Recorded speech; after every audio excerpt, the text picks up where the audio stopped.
সংবাদমেলৰ মূল উদ্দেশ্যটো হ'ল যে যোৱাকালি এটা নিউজ অসমৰ এটা নিউজ চেনেলে মোৰ বিৰুদ্ধে এটা বাতৰি প্ৰকাশ কৰিছে যে শ্ৰীৰামপুৰৰ বিজেপি নেতাই চলাই আছে চেণ্টিগেট।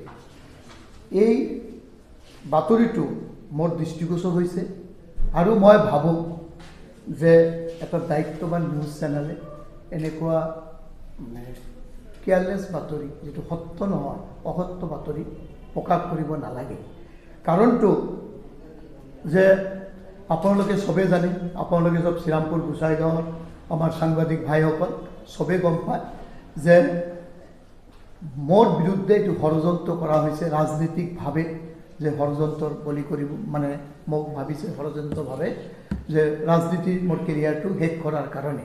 কিন্তু মই এইটো ভাবোঁ যে ইয়াত মোৰ শ্ৰীৰামপুৰবাসী ৰাইজে মোক জানে আৰু গোসাইগাঁও কামাৰ অঞ্চলৰ আপোনালোকে সাংবাদিক, আপোনালোকে চব গম পায় যে আপোনালোকেও যদি কিবা তথ্য আছে কোনো চেনেলৰ ওচৰত যে কোনোবাই কৰিছে আপোনালোকে এই তথ্যখিনি ফাটিল কৰক। আৰু মই ইমানখিনি ক'ম আৰু এবাৰ যে আমাৰ BTRৰ চিফ মহোদয়কো ইয়াত জড়িত কৰা হৈছে।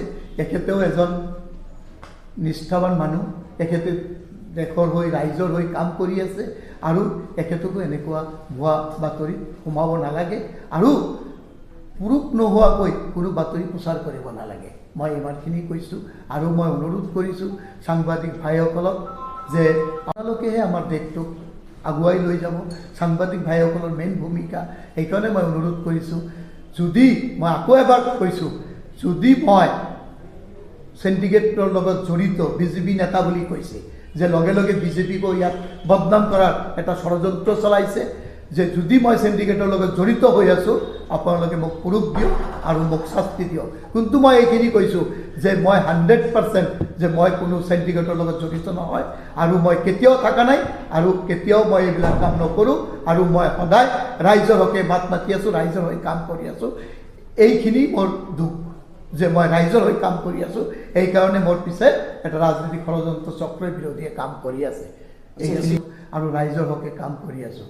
তো আজি মই যদি শ্ৰীৰামপুৰ গেটৰ লগত মই জড়িত, মই যদি চেণ্টিগেটৰ লগত জড়িত, আমাৰ অসমৰ মাননীয় মুখ্যমন্ত্ৰী মহোদয় আৰু আমাৰ DGP মহোদয়ে গম পায় যে ক'ত কি চলি আছে। মই DGP মহোদয়ক মই অনুৰোধ জনাইছোঁ যে এখেতে তদন্ত কৰক আৰু তদন্ত কৰি পেলাই এখেতে মোৰ বিৰুদ্ধে আৰু মই যদি জড়িত হৈ আছোঁ মোৰ বিৰুদ্ধে তদন্ত কৰি মোক শাস্তি দিয়ক।